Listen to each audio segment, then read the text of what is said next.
Hello friends, welcome to Bansal Gurukul. आज के इस वीडियो में आप सभी का स्वागत है। आज का हमारा टॉपिक होगा चैप्टर काइनेटिक्स का हाफ लाइफ पीरियड और रेट कांस्टेंट। सबसे पहले बात करते हैं हाफ लाइफ पीरियड के बारे में, यानी कि जिसे हिंदी में कहा जाता है अर्ध आयु काल।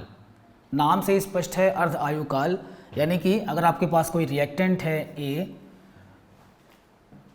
कितने समय के बाद वो अपने प्राइमरी कंसंट्रेशन का आधा रह जाएगा, प्राथमिक सांद्रता का आधा रह जाएगा, वही समय कहलाएगा उसका अर्ध आयु काल।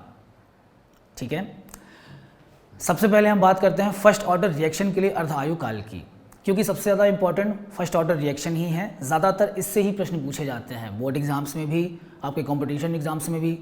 आइए देखें एक बार फर्स्ट ऑर्डर रिएक्शन की मैं बात करूँ ज़रा रेट कांस्टेंट की, तो उसके लिए फॉर्मूला हम सब जानते हैं K is equal to 2.303 divide by T log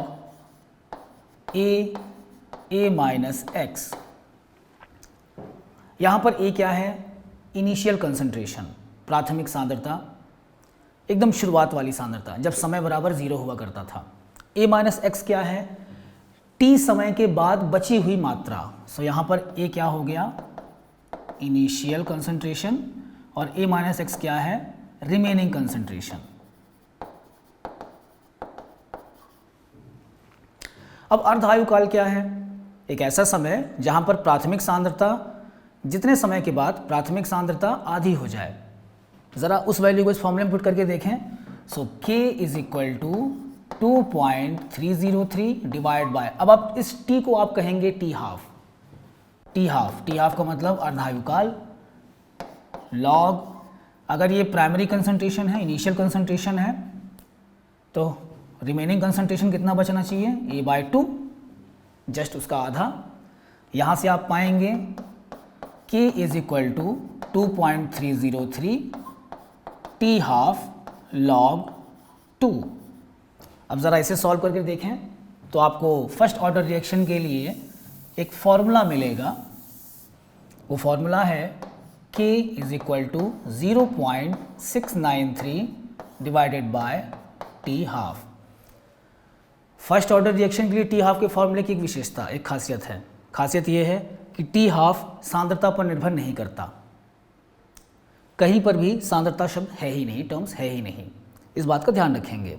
आगे देखते हैं, क्वेश्चन है हमारे सामने।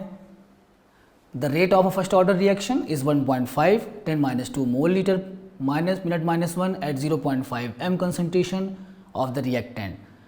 अब आपसे हाफ लाइफ पूछी जा रही है। गिवन क्या क्या है, एक बार वो देख लेते हैं। Rate of first order reaction means R की वैल्यू गिवन है 1.5 इंटू 10⁻⁻²।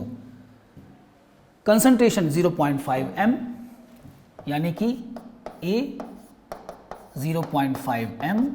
क्वेश्चन में पहले ही बता दिया गया है कि ये फर्स्ट ऑर्डर रिएक्शन है, सो A की पावर 1 रहेगी। आगे बात करें, अब आपसे हाफ लाइफ पूछा जा रहा है। हाफ लाइफ का तो एक ही फॉर्मूला है, हम सब जानते हैं K is equal to 0.693 divide by T half. अब इस फॉर्मूले के लिए हमें K की वैल्यू चाहिए, और K की वैल्यू कैसे मिलेगी? दर नियम से, रेट लॉ से, और दर नियम में आपको रेट और कंसंट्रेशन दोनों गिवन है।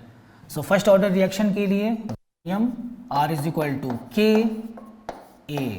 ज़रा वैल्यूज पुट करके देखें। 1.5 10⁻⁻² is equal to K concentration 0.5।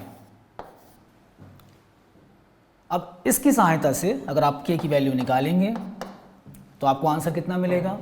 0.03 minute -1। ये है K की वैल्यू। नाउ अब आप फर्स्ट ऑर्डर रिएक्शन के लिए वैल्यू निकाल सकते हैं। 0.03 यहाँ वैल्यू पुट करेंगे, आपको आंसर मिलेगा ऑलमोस्ट अप्रॉक्स आना चाहिए इसका answer 23.1 minute, option number C। ये बोर्ड एग्जाम का एक छोटा सा क्वेश्चन था। आइए बात करें आगे। कुछ देर पहले हमने बात की है कि फर्स्ट ऑर्डर रिएक्शन के लिए हाफ लाइफ उसकी सांद्रता पर निर्भर नहीं करता, कंसंट्रेशन पर निर्भर नहीं करता। दूसरे ऑर्डर ऑफ रिएक्शंस के लिए कैसे निर्भरता होती होगी, इसका एक छोटा सा टेबल आपके सामने है। इस टेबल से बड़े आसानी से आप समझ सकते हैं। जीरो ऑर्डर के लिए टी हाफ यानी कि अर्ध आयुकाल सांद्रता पर सीधे निर्भर करता है, डायरेक्टली प्रोपोर्शनल है।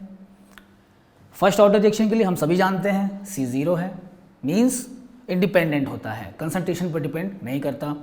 वहीं अगर आप बात करें सेकेंड ऑर्डर ऑफ रिएक्शंस की, तो वहाँ पर T 1 अपॉन कंसंट्रेशन है, और अगर आप थर्ड ऑर्डर की बात करेंगे तो 1 अपॉन कंसंट्रेशन का स्क्वायर, और इस तरह से बाकी ऑर्डर्स की भी सीरीज बनती चली जाएगी।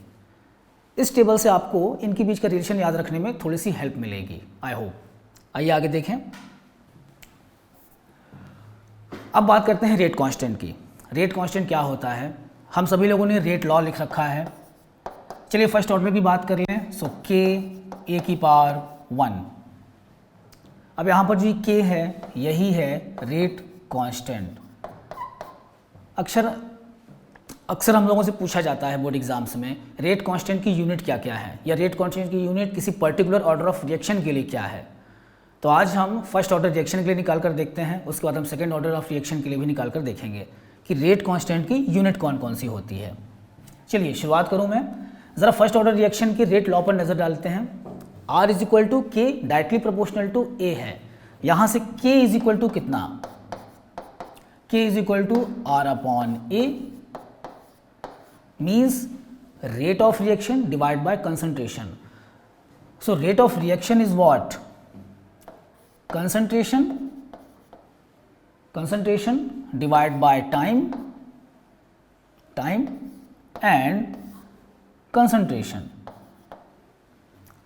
तो यहां से K की यूनिट क्या निकल कर आती है? 1 अपॉन T।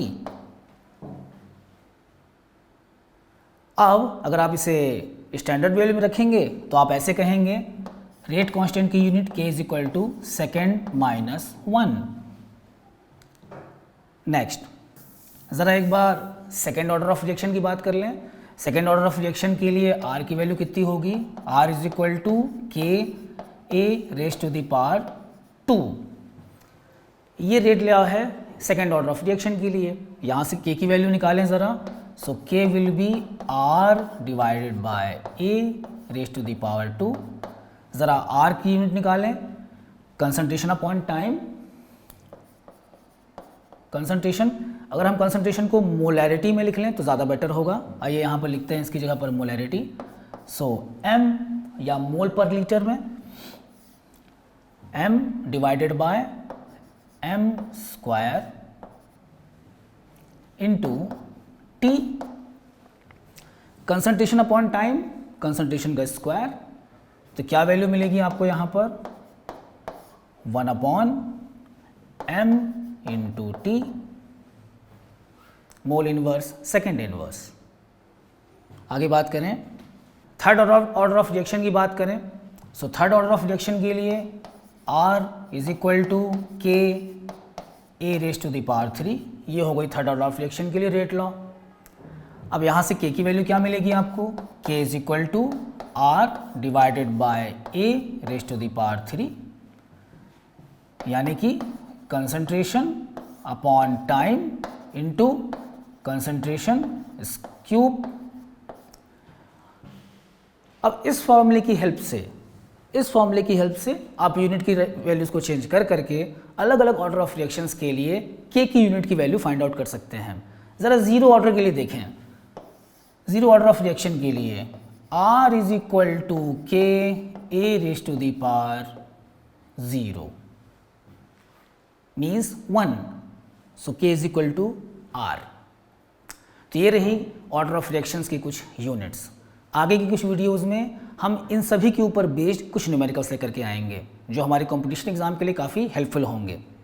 तब तक के लिए थैंक यू सो मच।